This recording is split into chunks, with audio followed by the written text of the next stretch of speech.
Happy New Year, everyone. I'm Patricia Shampton, Director of Alumni Relations for Texas Exes, and thank you so much for joining us today and helping us to kick off our 2024 Lunchtime Lecture Series. And a big thanks to our sponsor, Home Chef, for making this event possible. Our speaker today is here to help us keep our New Year's resolutions. Dr. John Bartholomew holds a BA in psychology from Harvard and a PhD in exercise science with an emphasis in sports and exercise psychology from Arizona State.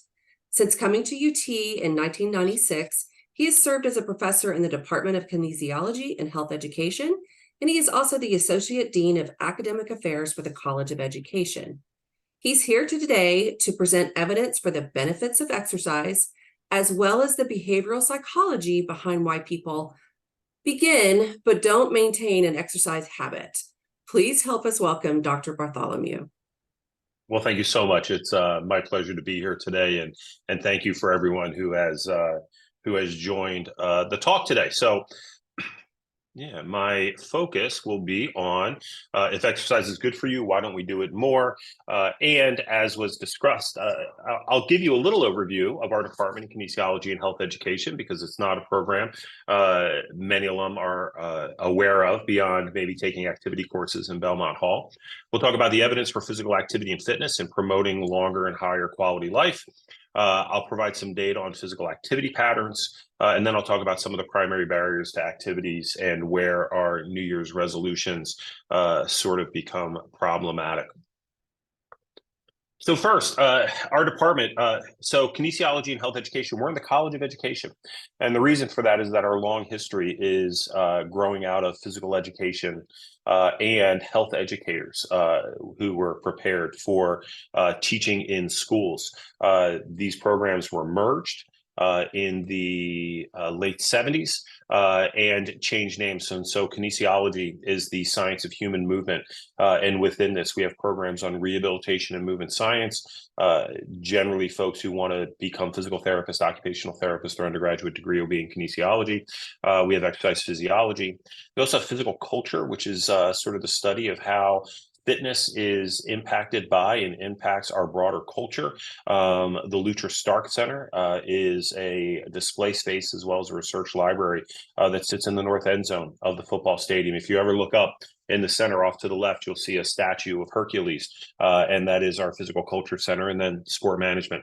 And then health education, our focus is on community health, nicotine, alcohol, other substances. Migrant health has become a primary focus in the state of Texas. Health communication, and then physical activity behaviors. And so all of these are housed within our Department of Kinesiology and Health Education. Now, how do we know that exercise is really important for us, and where do we see this? So here's some data from the Harvard Alumni Study. And whenever you're looking at this, is reporting relative risks, age-adjusted relative risks. And at the bottom is looking at caloric expenditures each week outside of work. And whenever you look at a relative risk table, you want to look at the number one.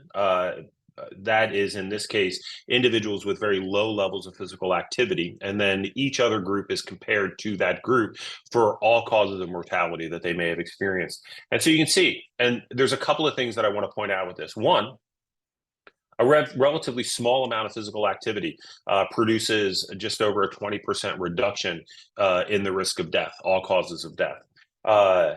Two, there is this nice sort of dose response that we see where the greater amount of physical activity provides a greater reduction, where you're seeing about a 50% reduction in all causes of death for individuals who are achieving a higher level of activity. But we do see what we call a J curve, and we call it a J curve because it kind of looks like a J. We are not the most creative scientist in the world, epidemiologist, where we see a slight reduction in that benefit for the individuals that are doing the highest level of physical activity. It's still significant. It's still about a 40% reduction, far more than individuals doing low levels of physical activity. But there is growing data that suggests that the level of physical activity that you engage in to maximize performance through exercise, performance in sport, what have you, is not the type of exercise that you would do if you're trying to maximize longevity. And the individuals that are doing the highest amounts of physical activity start to lose some of those benefits. So just to reiterate that physical activity is associated with all causes of death in terms of reducing those.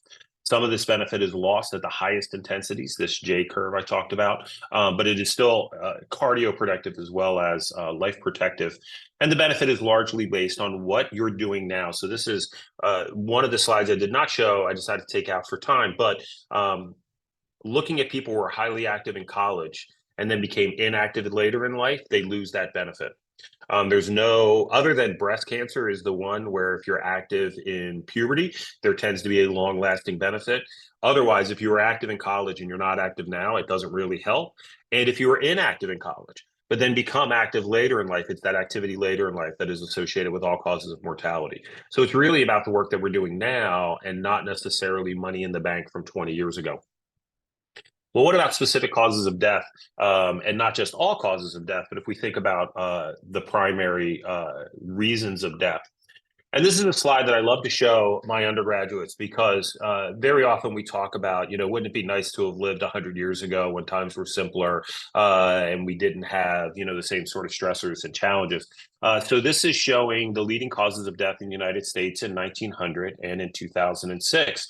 And there's pretty good theory that talks about a lot of the causes, any causes of premature death are due to a mismatch of the way in which we live to the way in which we've evolved to live.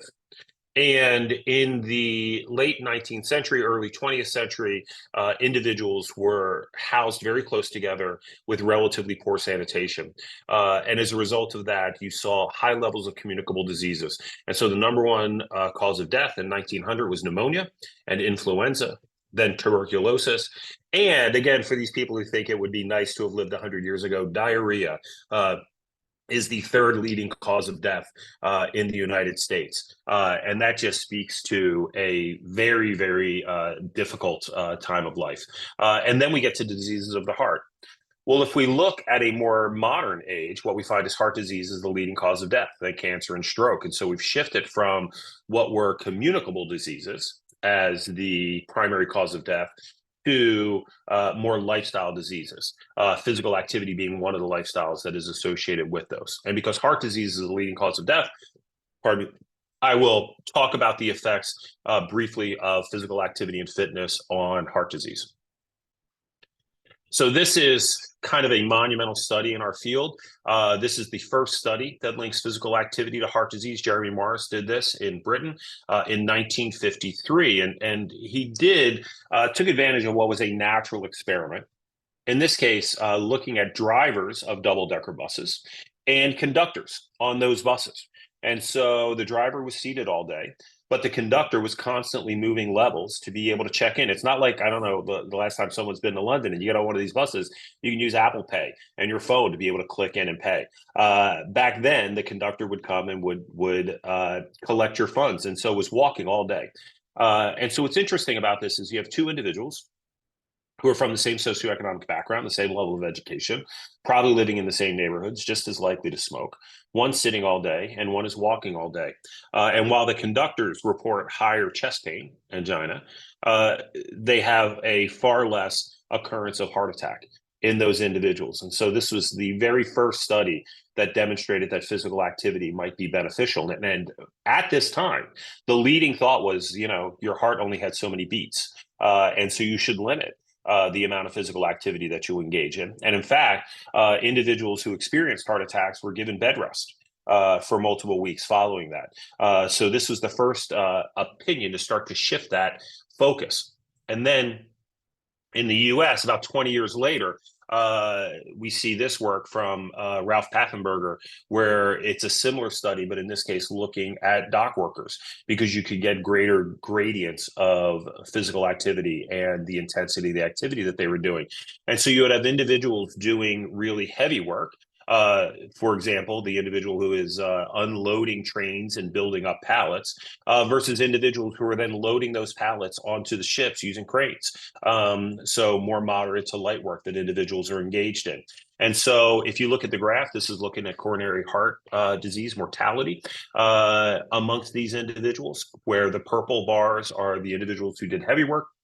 And the clear bars are individuals that did moderate to light work. And what you see is starting at, sort of upper middle age, that 45 to 54 range, we see you're twice as likely to experience heart disease mortality if you're in a light to moderate work position relative to the individuals in heavy work.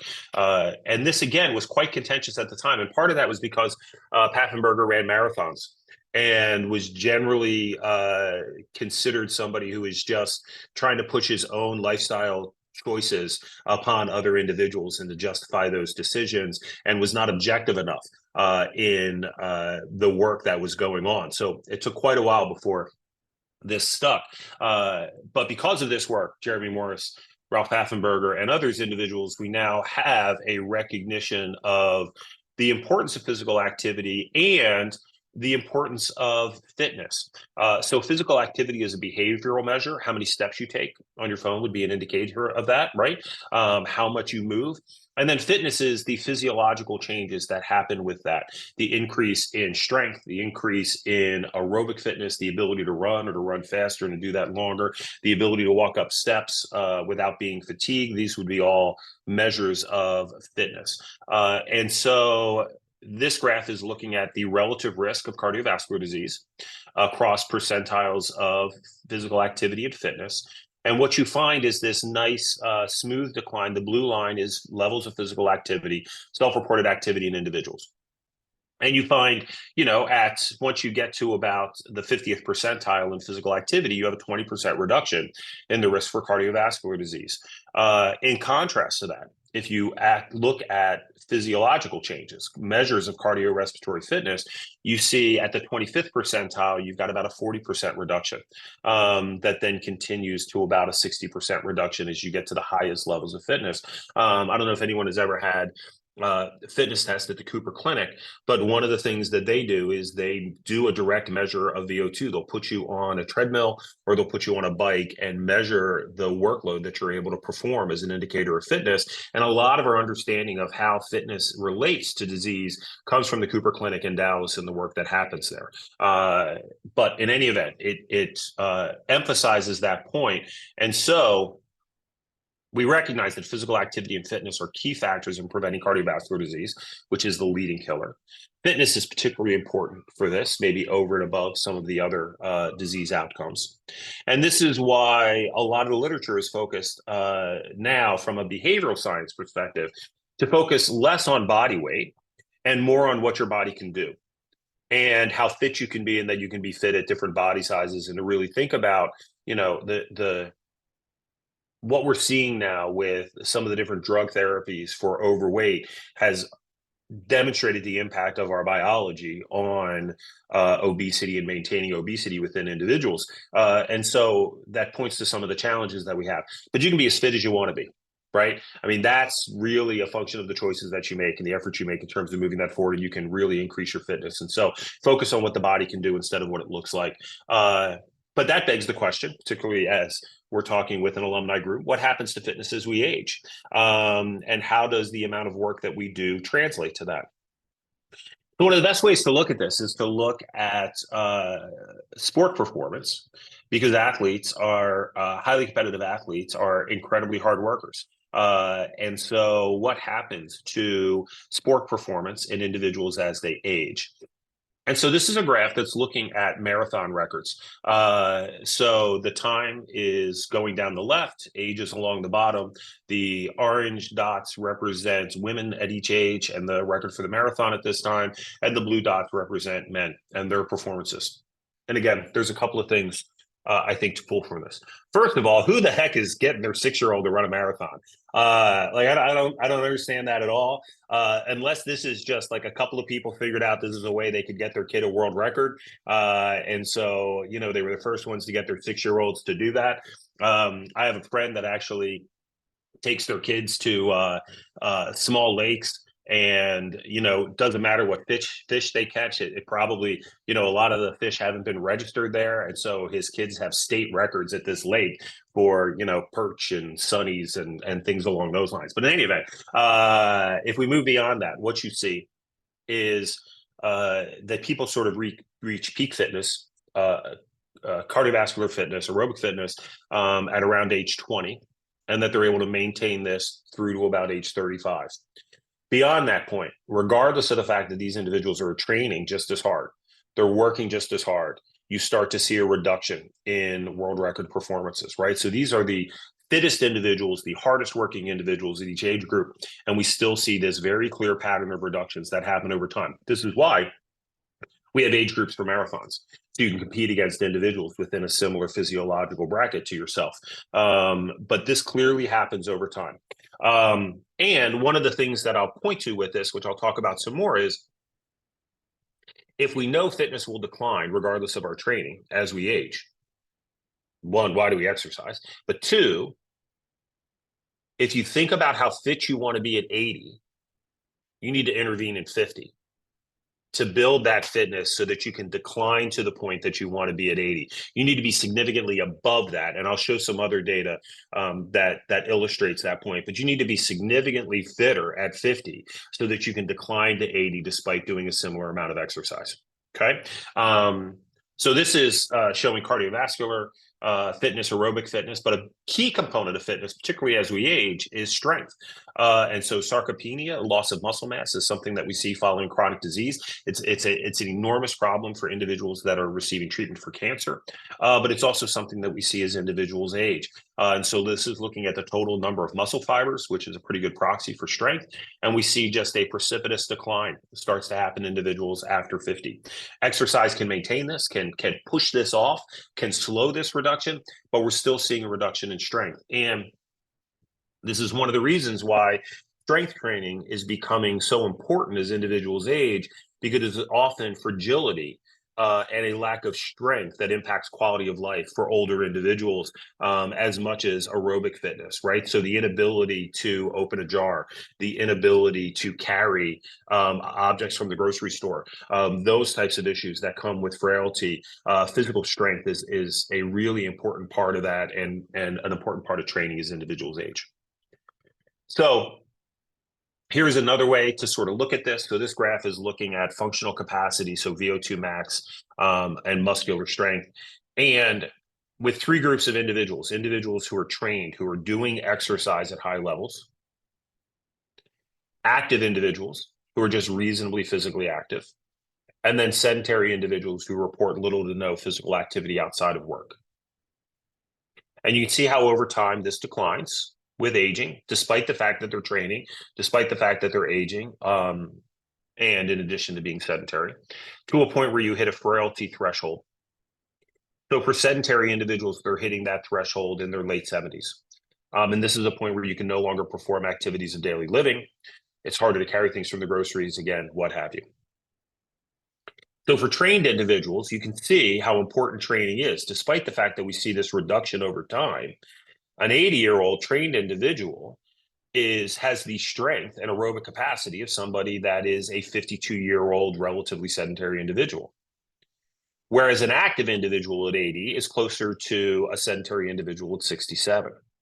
They're still able to maintain, they're still able to live independently. They're able to maintain activities of daily living to move that forward. And again, this talks about this notion of, if this is the 80-year-old person that you want to be, well, then at 50, you need to be significantly above that, because we are going to see some decline over time. So to sort of sum that section up, fitness is critical for quality of life. Fitness is reduced with aging, and this reduction is slowed with physical activity and exercise training, which maintains quality of life. Now, actually, let me move back a minute, because this gets to one of the behavioral issues that I want to talk about.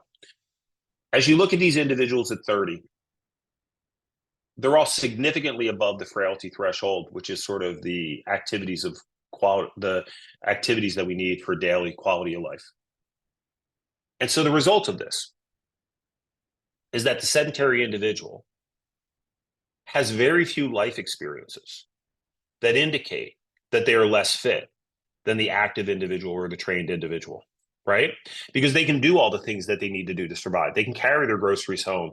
They can walk up one flight of stairs without getting out of breath, right? When was the last time we had to walk up 2 flights of stairs or 3 flights of stairs, right? If you're not living in a city, right? Maybe when I teach study abroad, and we bring students to Copenhagen, and I had to carry my luggage up 4 flights of stairs.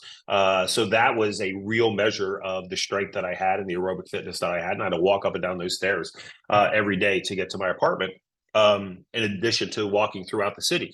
But that's not something that I face in the lifestyle that I have in Austin, right? I don't, I have elevators, I have escalators. I have a lawnmower that is self-powered, right? So I just walk behind it and don't have to push it very hard. I have electric clippers, like all the things that we do, a big indicator of Western society and the advancement of Western society is really the reduction of work.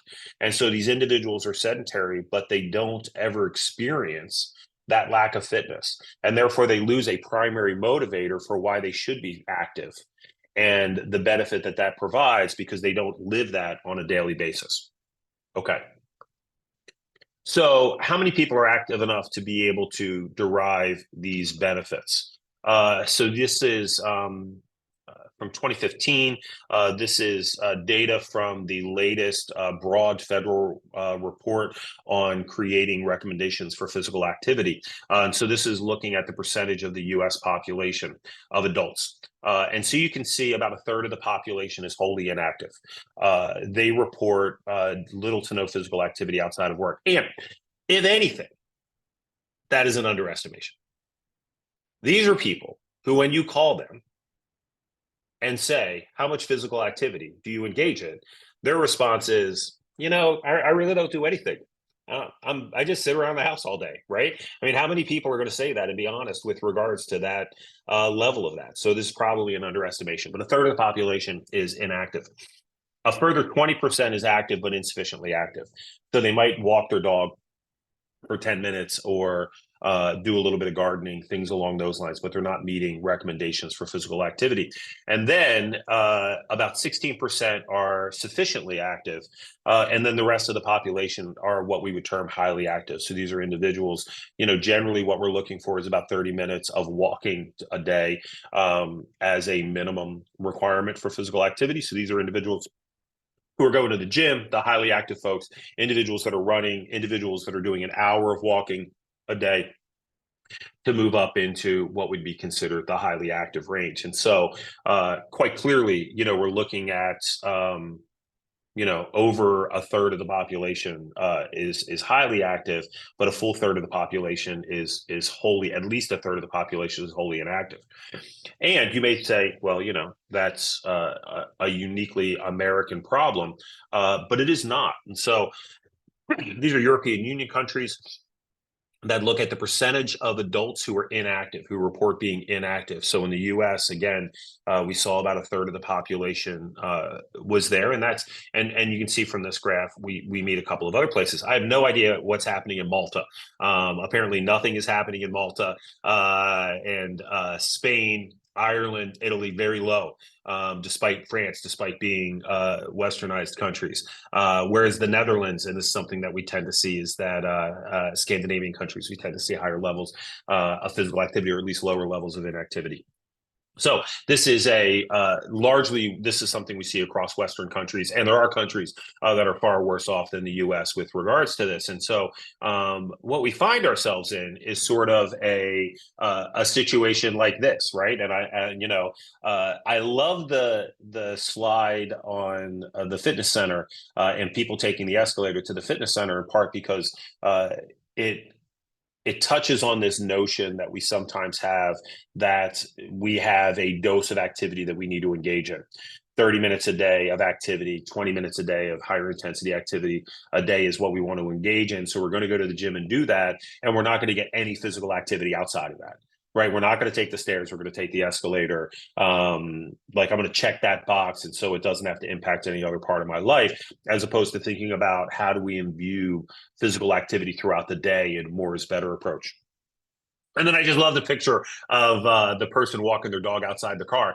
This was in a newspaper, but I will tell you, my daughter swam competitively. And so anybody who has children or grandchildren who swim competitively know You're going to get them to the pool really early. And so we had a pool near a park, and I would drop my daughter off at 5:30, and every day I saw someone in a car doing this exact same thing with their dog, walking their dog through the park in the morning, where they had driven there, and making that go. So it's not just a one-off that somebody got lucky capturing. So the question is, what the heck is going on here in terms of making this, and how do we understand this? And if exercise is good for us, why aren't we doing more of this? So what I would like you to do is to think about, what are the rewards for physical activity? Some of these are going to be health related that I've already talked about, and there's far greater health related benefits. But I also want you to think about, what are the costs associated with this? What is the downsides associated with this? And so if we were live, I would have you talk to the person next to you and come up with some of these. If you were in my class, we would do it in small groups. If I was teaching this online, I'd break people into breakout groups to be able to do that. I will not subject you to any of that. So I'm just going to have a little thought experiment for you to think a little bit about. What do we see as the benefits and what do we see as the costs? And I'll share with you the common answers that I get from my classes when I do this. So in addition to health, what are the benefits? What are the costs? And so this is often a pretty good list that I get up. So if we look at the benefits on this left side, improved health across a range of measures, improved fitness. And so your ability to do work, to make things happen, weight management, reduction in stress, increased energy, feeling better, feeling happier, enjoyable activities. That exercise is in and of itself, physical activity is in and of itself fun, and that provides a reward. The social interaction that you get as a function of these physical activities is a benefit. That you age better, cognitive function, what have you. And because I teach undergraduates, they always say you get to eat more. So I can eat what I want to, I can drink what I want to, as long as I'm physically active, I can balance that. And then when you look at cost and punishments, the first thing are financial costs. Running shoes are not inexpensive. Gym memberships are not inexpensive. The other equipment that you have, I'm a big fan of Peloton. I love my Peloton, but that again is not inexpensive. The fatigue that you experience, the loss of time, and the fitting that in, how do you make that happen, provides a burden. Pain and soreness that individuals have. And then I would say fear of injury as well as actual injury that people have. And those are distinctive, right? Being injured is distinct from being sore. Boredom, frustration with plateaus, right? So you get this really nice improvement and then you just can't push through anymore. You're sort of stuck. You're not getting any better. Feelings of embarrassment that you might experience within exercise settings. And again, because I teach undergraduates, you look bad, and you smell bad. Our building, we had the rowing team used to train in our building, and if you got into the elevator after practice, it was not a pleasant experience. And so these are issues. And if we think about this instead, thinking about folks that are going to work, how do you manage this, right? And so if you're going to be active, like if you're going to actively commute, if you're going to ride your bike to work, do you have a shower at work? Are there ways to be able to mitigate this and make this go? So these are costs and punishments. So I always do this and we add them up and we're like, okay, there's 9 benefits and there's 9 costs. So it's a push, right? They just equal each other out and it's neither good nor bad. So I pose that to my students, and I'm sure you have already thought of the rejoinder to that, which is they're not all weighted the same, right? I may put up with a little bit of a plateau, and I may put up with having to figure out how to get a shower if I can improve my health and I can age better, right? So those are more strongly weighted than the others. In addition, people don't experience all of these, right? And they're going to experience these to greater and lesser extents. And so it's not quite as simple as we've talked about it. And so what I would like to do is say, well, what happens for individuals that are beginning exercisers after the first 4 weeks of activity? right? So if you're just going to start something, so we're sort of in that stage for a lot of people. They make a New Year's resolution. They're going to begin exercising, right? They're going to begin exercising. They're going to start a diet. They're really going to change their lives, be able to do things differently. At the end of the month, let's evaluate and let's see where we are. And so when we think about these, what are we experiencing? So within 4 weeks, have they improved their health? No, they probably haven't. You need a longer period of time to do that. Have they increased fitness? You get increases in performance. Like one of the things that will show is an increase in you can lift more, but that's actually learning because you learn how to recruit motor units to be able to bring to bear. It's not an actual change in fitness yet. Have they lost weight? No, they probably haven't. If anything, when you start exercising, it makes you hungry and you eat more. And so many people report weight gain. But the other thing that I would say is if there is weight loss, it's probably minimal, right? Our expectation is about 2 pounds a week is a healthy weight loss. And so over 4 weeks, you would have lost 8 pounds.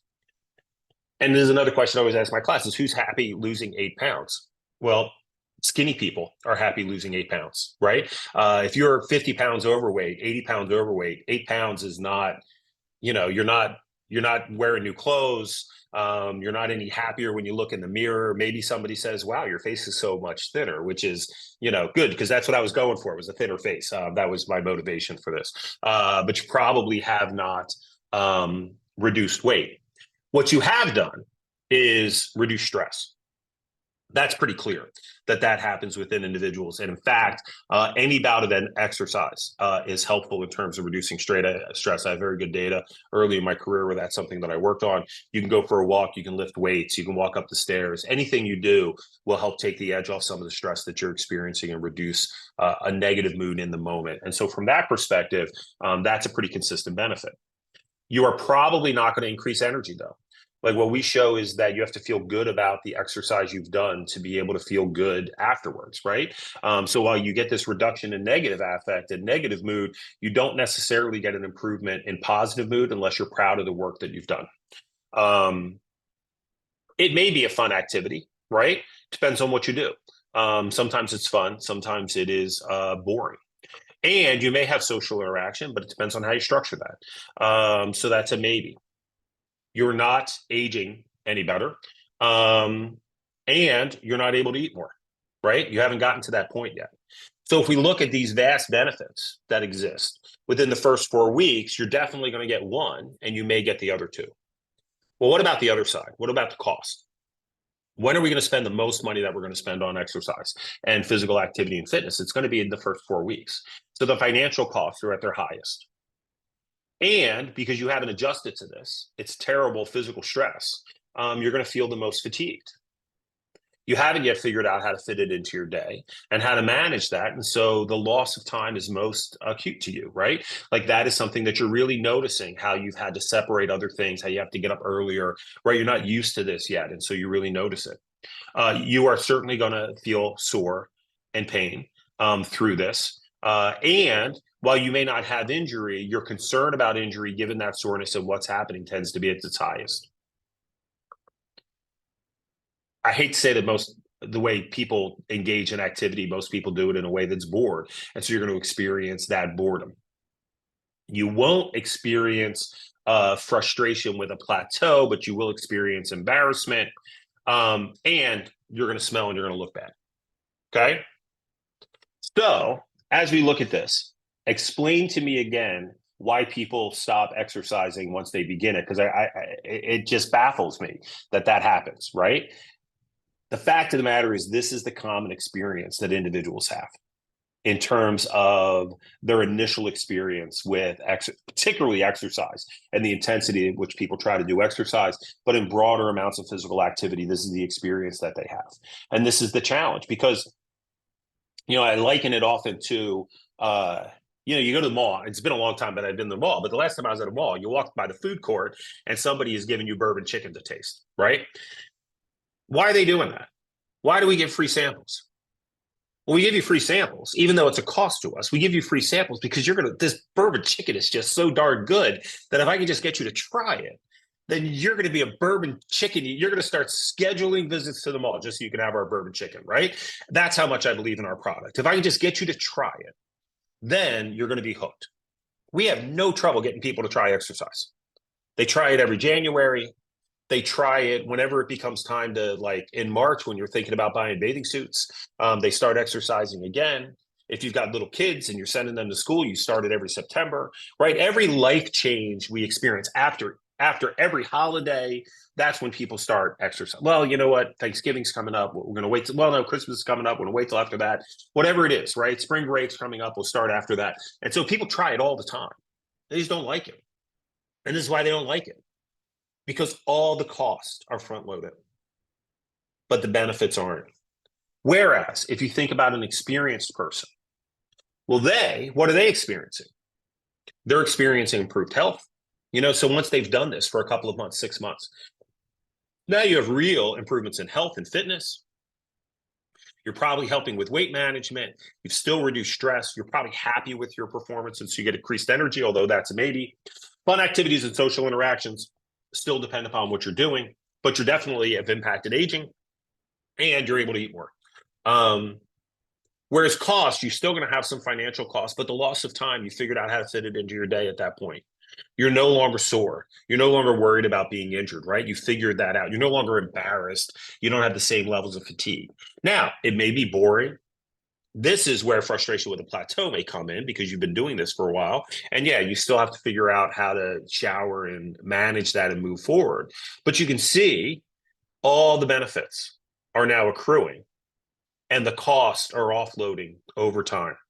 And so if we put this in sort of a reinforcement schedule where above the line, the behavior you engage is rewarded and you're more likely to engage it. Below the line, the behavior is punished and you're less likely to engage in it over exercise sessions. This is the natural reinforcement schedule that we see for exercise and physical activity. In the beginning, every experience you have tells you to stop.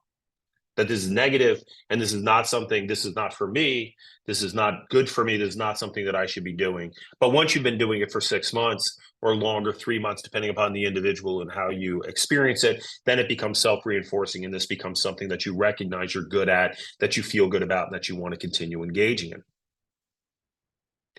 And the problem as a part of this is who's telling us to be active? It's people that have been active for years and years who love it and have no recollection that it might have been painful when they started it or that it was difficult when they started it, right? And so they're like, exercise, you'll love. Your friends are like, oh my gosh, you need to exercise every day. It'll give you so much energy. You'll feel so much better. Like, I can't even get through my day without doing it. And then you exercise and you're like, damn, I'm tired and my feet hurt, my legs hurt, my stiff in the morning. Like, what am I doing? I'm not having the same experience you're having, right? Well, you're not supposed to because it's earlier in the process. And we do a terrible job of helping people to recognize that that's the case and that we see this change and that this natural change can occur over time and that you need to be aware of this. Because if you're aware of this, I think it helps. The other thing that we do a terrible job of is helping people to understand how much better you get at this and how good you are at it. One of the things I tell my students is, especially like graduate students or students that are juniors and seniors, go back in the attic where you've got like that box of everything you ever put your name on that your parents have sort of tucked away somewhere and they've saved, and go back and read some of the papers that you wrote in high school. I read a book report on The Hobbit that I wrote in 1983, and it is almost illiterate. I mean, it's terrible. I would crush my daughters if they wrote. My daughters were better writers in middle school than I was my sophomore year in high school, and I got a B+ on it. Like, it's embarrassing that I got a B+ on that paper, right? It's just atrocious. I'm so much better as a writer, but you never realize that because it takes time to be able to get to that point, to be able to make that happen. And so, to sort of sum up, it's not surprising that people drop out in the beginning of exercise programs in the first couple of months. So I would say sufficient physical activity to build fitness comes with cost. It's a normal part of the process, and we need to be compassionate to ourselves with regards to this. We need to be forgiving of the fact that it takes time to get good at this and to be able to move forward. And we have to think about ways to reduce the cost and speed this shift to where it becomes self-reinforcing. So ramping it so that we don't work too hard in the beginning, have appropriate expectations and timelines for improving our fitness, and add benefits, find people to be active with, and really focus on improvement and competency and what we can do and what we are able to change in a way that I think can help us feel a little bit better about where we are in the journey that we're on with physical activity. Because again, it's not what you did in college. It's what you're doing now. And if you could shift what you're doing now, then you're going to shift that trajectory of what's happening with fitness and successful aging and where that moves forward. So with that, I will thank you. And I will stop sharing, and then we'll go to the question and answer. Okay, thank you for that. We've got a couple questions coming in. The first one is from Jim, and is the relative benefit that you get from certain types of exercise dependent on the body type you have and or your DNA? Do some people benefit more from short bursts rather than prolonged activity because of those factors? You know, Yeah, there's been some pretty good work on genetic basis of response to training that individuals have, and you can give people the same bout of exercise and they're going to respond differently. Some individuals are hyper responders, some individuals are not. I'm slow. I played football in college. I could have been in the NFL if I wasn't so short for how slow I am.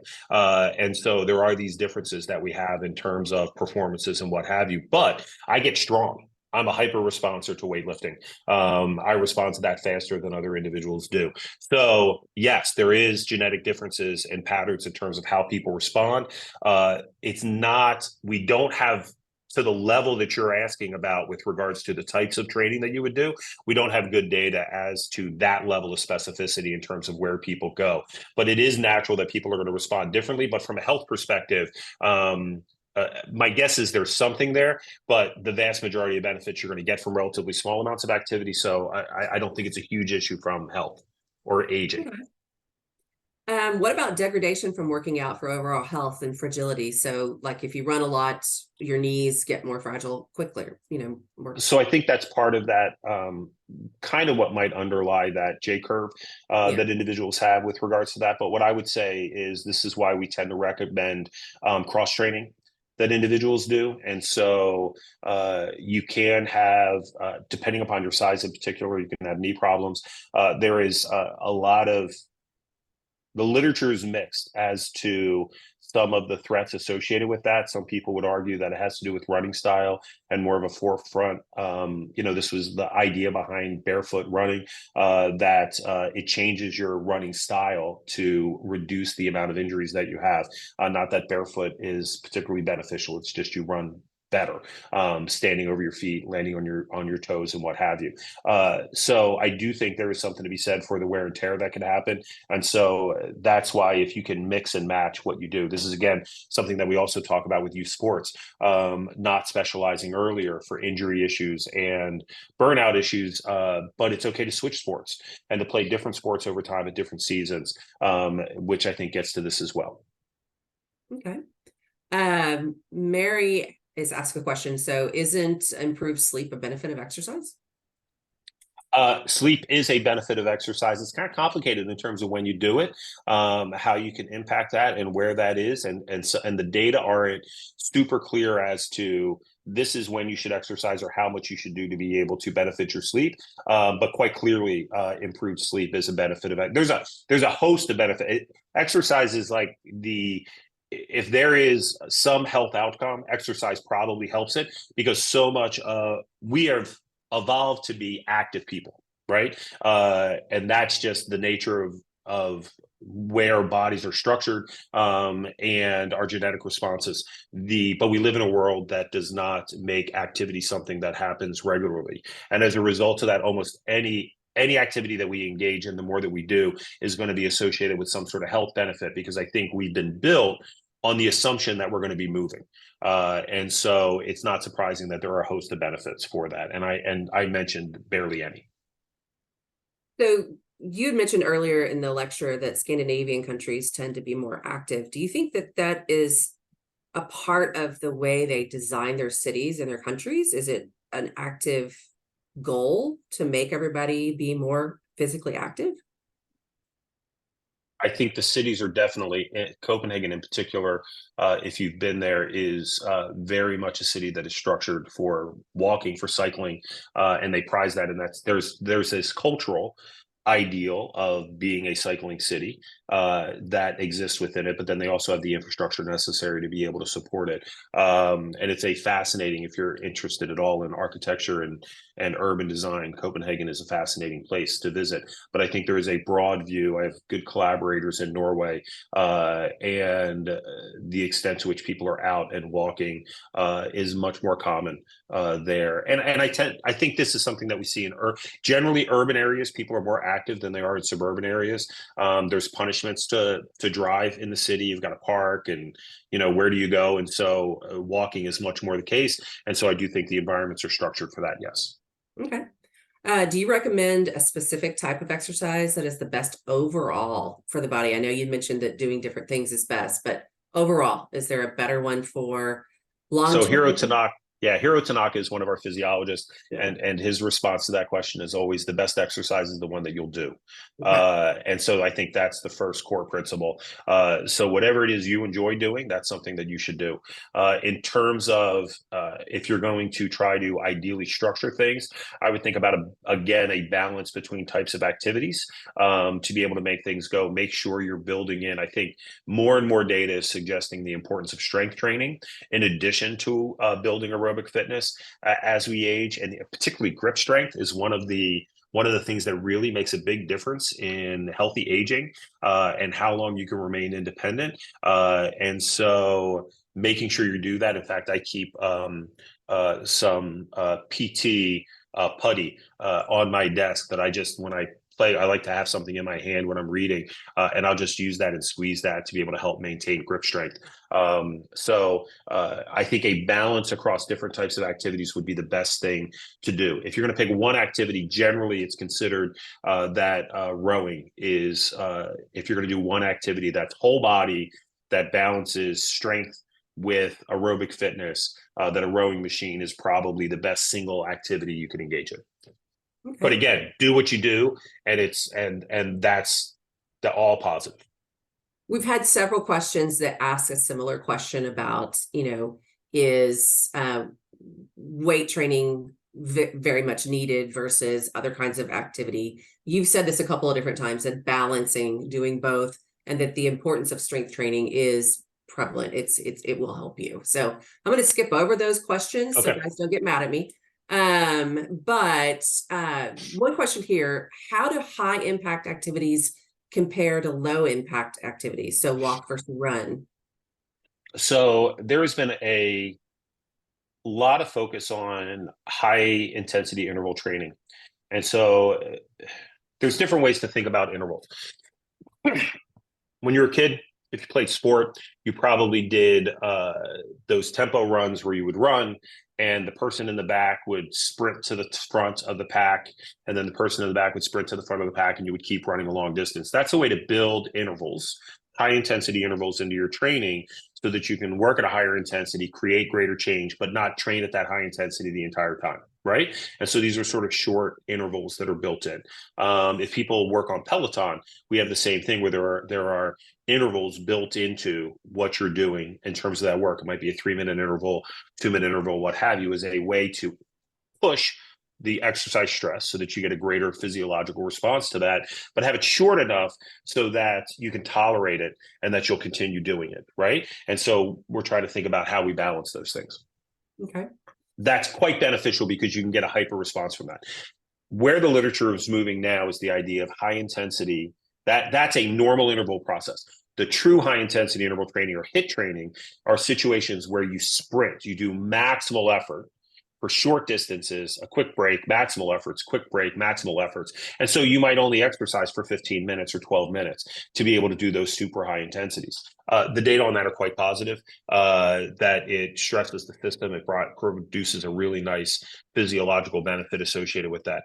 The concern that I have is that very few people know how to work at that intensity, and they feel like they're doing a maximal effort, but they're not.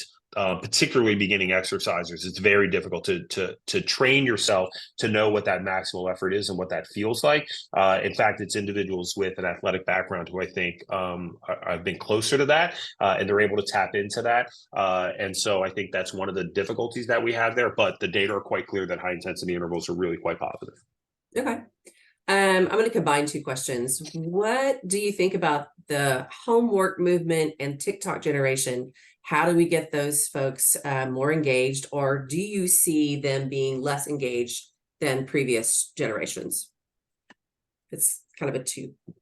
Yeah, it's a good question. So some of the research I do focuses on elementary schools and how we can integrate physical activity into those schools. And some of those are active breaks that we do in classrooms, and some of that is also active learning, where we try to teach through physical activity. And this is an international movement. Finland is actually killing it. Australia doing great work on changing how they train teachers, integrating things into the classroom.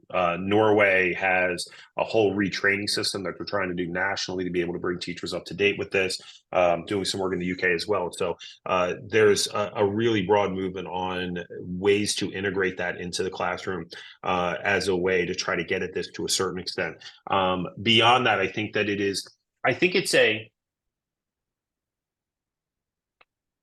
part of this is one of the things. So my older daughter, because I get to teach Copenhagen, I get to teach my family, we go to museums. My older daughter thought museums were stupid. And then she was she was a senior in high school. She's getting ready to go to college. And all of a sudden, museums were very interesting to her, because that is part of what it means to be a college student, right? And she wants to fit into this ideal of who an adult is and what an adult does. And when we think about exercise and fitness, children don't train, children play, right? And so they play sports, they play games, they go to recess, they run around and play tag, they do all of these things, right? And that's the way that it should be. And I think it can be inappropriate to focus too much on training early in children just for training's sake. But in high school and then into college, they make a transition into adulthood where exercise is more of a focus. And so part of that is, what is the example that we're setting as parents as to the importance of physical activity in our lives and what we do, so that it says, well, this is what I'm going to do when I'm an adult, right? 10-year-olds don't drink coffee, right? But they go to college and they start drinking coffee because they're going to be an adult. Well, one of the things that I see is a lot of students go to rec sports and they become active. More active is a way to do that. And one of the nice things is, if your kids are at Texas or at any other university, is kinesiology programs are at every university, every big university anyway, and they all offer physical activity classes. And so to take like my daughter took yoga last semester, she's taking swimming this semester as a way to try to ensure physical activity and a positive physical activity experience. So it's hopefully something that they carry further. Okay. So this is from an anonymous attendee. Does one's need for activity change depending on their BMI? So if they're overweight, do they need to get to a healthy body weight before they can do the minimum daily exercise, a 30-minute walk or whatever it is that they want to do? No, their experience of that activity will be very different. And how you define moderate intensity, I think, differs, right? When you ask people to walk at a speed that is associated with health, they all walk too fast. Not too fast, but they all walk really fast and faster than they need to. I just say, you have a meeting in 5 minutes and it's down the hall. How fast are you going to walk to get to that meeting? Pardon me. That's how fast you need to walk. It's not that fast, right? And regardless, this is a nice thing about walking. And one of the really nice things about the degree of benefit that you receive from walking is almost regardless of your BMI, you're going to be able to engage in some type of walking. Now, you may need to have an assisted device with that. So you may need to have a walker with that, or walking sticks associated with that to be able to assist with that. But that's fine. And it doesn't have to be 30 minutes in a row. You can get up during a commercial and walk for 3 minutes around your apartment and do that 10 times during the day. And that'll get you 30 minutes of physical activity. And so you may have to structure it differently so that your body can maintain that and manage that. And as you build fitness, you'll be able to add the amount of time that you're doing it. But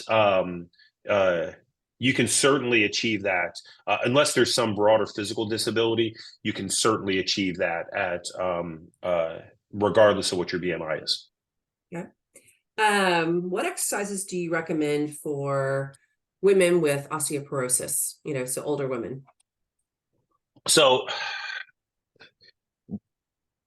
one thing I will say is I'm not a physiologist and I'm not an MD, right? And so as we get to clinical disorders, I'm more of a behavioral scientist. So it's moving a bit outside of it. But I think the biggest issue, one is you want to make sure you're doing weight-bearing exercise so that you're building, so that you're stressing the bone.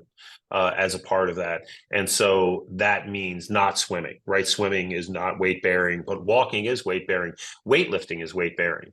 And those are things that you can do. Secondly, you want to make sure you're doing it in a way that avoids injury and falls and what have you. So I might not do weightlifting with dumbbells, but resistance training on a machine might be something that I would do as a way to create some stress on the bones to be able to make that happen. So, but that's generally the argument, is you want to think about weight-bearing activity that stresses the bones while you're engaged in it. Okay. Should the concept of poor input, so like diet of processed foods or fatty foods, become a part of the health fitness discussion in your experience? So food, how does that work for us? Yeah. So clearly food is so one of the things that I try to focus on and I try to talk to people about is, again, this idea of it's what your body can do, not what it looks like, right? And so, and a lot of the physical activity choices that we make are not about maximizing performance, maximizing your fitness, maximizing your strength, right? It's about doing enough activity to be able to bring about a high level of health benefits that individuals achieve.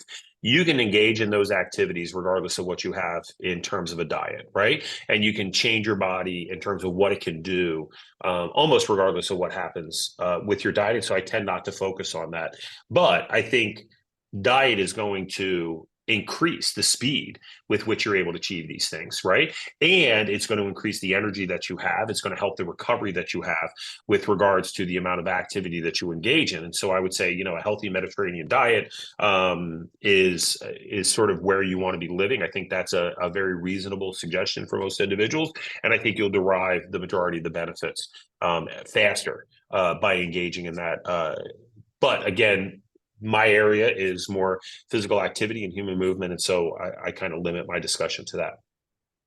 So we have a lot more questions, but I only have time for one more. So thank you for everyone for putting your questions in there. So here's the last one. What do you recommend we do to find out where we are right now in our physical fitness so that we can measure our increase in strength and fitness level? Again, I think that's a pretty good point. It gets to this notion of appreciating the improvement that you've had is one of the primary motivators for continuing. And so I think it's important to do that. I'll give a little plug. So we have in our department in Belmont Hall, we have what's called the Fitness Institute. And they will do a fitness assessment and build a workout program for you and have you come in and do multiple testing as a part of that. If you're on faculty and staff, there is a faculty and staff program that's there that has a fee associated with it, but it's quite reasonable. And they do physical assessments as a part of that program so that you can see that and you get high quality training as a part of that. But, we have a lot of people outside of Austin who are here and listening. And I think what I would do, well, it's an interesting question about how to make this something that is germane to people. And I'm assuming individuals that are relatively low fit. So what I might do is think about a task that pushes your fitness a little bit and gives you an indication of what you're doing. So there's different ways that you can do that. For example, one might be if you went to a track and so a 10-minute run or a 12-minute run is one of the things that's normal, or what you can do a mile in, or even just if you did one turn of the track and to rate your level of fatigue and how hard you were working to be able to do that, and then use that as a measure, and then a month later do it again, and then a month later do it again, I think you'll see significant differences. So it's really what is important to you with regards to doing that. It could be walking up 2 flights of stairs and then measuring how out of breath you are as a result of that, and then come back later and do the same thing. And I think that'll give you a real indication of where you sit with regards to that. The fatigue that you feel after a standard resistance training, but just something that's meaningful to you as a little check, I think would be is a really nice way to think about that. And then the last thing I will say, as a way to check progress, people like body weight. Body weight's so hard to change, and it's so variable. Measure your blood pressure. Your blood pressure is much more responsive to changes in diet and changes in physical activity, particularly if you have borderline high blood pressure. If you shift what you're eating and you increase your physical activity, check your blood pressure again in 2 weeks. Like, check it for a couple of days to get an average, then do that work for 2 weeks. Don't even measure it. And at the end of 2 weeks, do it again. My expectation is you'll see a change. It's blood pressure is much more responsive than almost any other physical measure we have for a change induced by fitness and diet. Wow. That's a great tip. And thank you so much for being with us today, Dr. Bartholomew. We really appreciate it. It was fascinating. Learned lots of great tips. Really appreciate your time here. And thanks to everyone who tuned in today. And just a reminder, you can now register for our February lunchtime lecture titled Opening Our Hearts to Limitless Love. And guess what day that is? February 14th. So you can register for that at texasexes.org/lunchtime lectures. Thanks, everyone. Stay happy, stay healthy, and we'll see you next time. Thank you so much. Take care. Bye.